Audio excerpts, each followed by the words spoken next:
Welcome to বঙ্গজয় বন্ধুরা, আশা করি তোমরা সবাই ভালো আছো। আজ কিন্তু ফুটবলের যেই খবর নিয়ে এসেছি সেটা মূলত ইস্টবেঙ্গল রিলেটেড দুটো খবর, এছাড়া কিন্তু পেইরা দিয়াজকে নিয়েও খবর আছে। তো সব খবর জানবে, বেশি দেরি না করে খবরে চলে যাই, তারপর তোমাদের সাথে কথা হবে।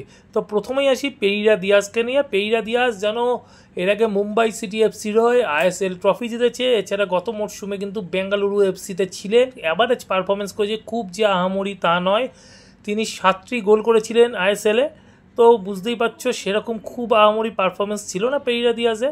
তো শোনা যাচ্ছে পেইরা দিয়াজকে নাকি নেওয়ার জন্যে ইন্টারেস্ট প্রকাশ করেছে চেন্নাই এনএফসি। হ্যাঁ, চেন্নাই এনএফসি কিন্তু পেইরা দিয়াজকে নিজের দলে সই করাতে চায়, আর সেই মতো কিন্তু পেইরা দিয়াজের সাথে চেন্নাই এনএফসি কথাবার্তা শুরু করেছে।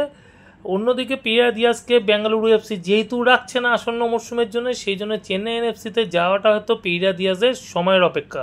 চলে আসি একটু ইস্টবেঙ্গলের খবরে। আর ইস্টবেঙ্গলের খবর হার্মিপাম রুইভাকে নিয়ে। ইস্টবেঙ্গলের সাথে হার্মিপাম রুইভার মাঝখানে নাম জড়িয়েছিল, তোমরা জানো। তারপরে কিন্তু আর কোনো খবর ছিল না। এরপর ইস্টবেঙ্গল রাহুল বেকে, মেহতাব সিং, অভিষেক সিং নানা রকম ফুটবলারের সাথে কিন্তু নাম জড়িয়েছে, কিন্তু তাদের পাওয়াটা অনেকটা অনিশ্চিত হয়ে গেছে এই মুহূর্তে দাঁড়িয়ে। তো এখনকার খবর ইস্টবেঙ্গল কিন্তু আগ্রহ প্রকাশ করেছে হার্মিপামের জন্য। হ্যাঁ, হার্মিপামকে ইস্টবেঙ্গল নিতে চায়, কিন্তু এই রেসে কিন্তু আরও দুটো দল আছে।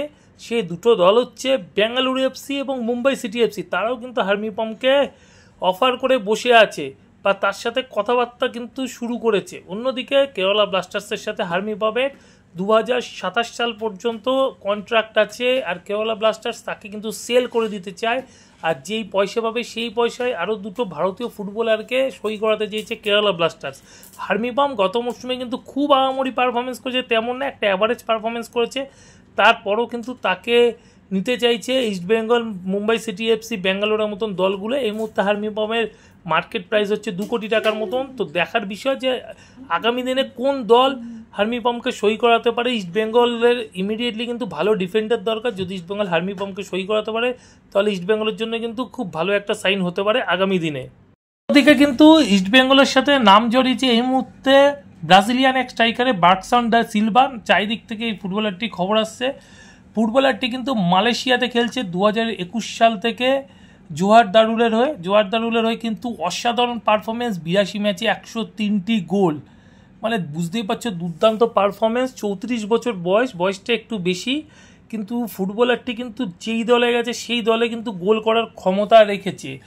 ব্রাজিলের গ্রেমিও থেকে স্টার্ট। গ্রেমিও হচ্ছে ব্রাজিলের এক নামি ক্লাব, সেখান থেকে শুরু করার পর কিন্তু সুয়ান স্যামসং সাউথ কোরিয়ার ক্লাব, খুব নামি দল, সাউথ কোরিয়ান চ্যাম্পিয়ন দল বলা যায়, সেই সুয়ান স্যামসংয়ে খেলেছেন 2012-13 মরশুমে। তারপরে চাপেকুয়েন্সের মতন ক্লাবে ছিলেন ব্রাজিলিয়ান লিগে, এছাড়া জুভেন্টুডে একাধিক ক্লাবে খেলেছেন, এবং তারপর দক্ষিণ কোরিয়া আসেন, বুসান পার্কের হয়ে খেলেছেন। এবং বুঝতেই পারছো মূলত ব্রাজিলের টপ ডিভিশন এবং এশিয়ার যে বড় বড় দেশগুলো আছে তার মধ্যে সাউথ কোরিয়ার টপ ডিভিশনে কিন্তু খেলেছেন। সাউথ কোরিয়ার টপ ডিভিশন কিন্তু খেলা 2-4টে কথা নয়, সেখানে খেলেছেন। তারপর তিনি মালয়েশিয়াতে চলে আসেন। মালয়েশিয়াতে কিন্তু তিনি গোলের পর গোল করে গেছেন। তো এই ফুটবলারটির সাথে ইস্টবেঙ্গলের নাম জড়িয়েছে। যদি ইস্টবেঙ্গল এই ফুটবলারটিকে সই করাতে পারে আগামী দিনে, তাহলে কিন্তু আমার পার্সোনালি মনে হয় খুব ভালো বা খুব বড় একটা সাইন হতে চলেছে ইস্টবেঙ্গলের জন্য। যদিও এখনও বলা যায় যে সইর ব্যাপারটা অনেক দূরের ব্যাপার, জাস্ট একটা ইস্টবেঙ্গল এনকোয়ারি করছে প্লেয়ারটার ব্যাপারে। যদি ইস্টবেঙ্গল ফুটবলারটিকে নিয়ে আসে তবে কিন্তু ইস্টবেঙ্গলের জন্য খুব ভালো হতে পারে। তো বন্ধুরা, এখনকার মতন এই পর্যন্ত।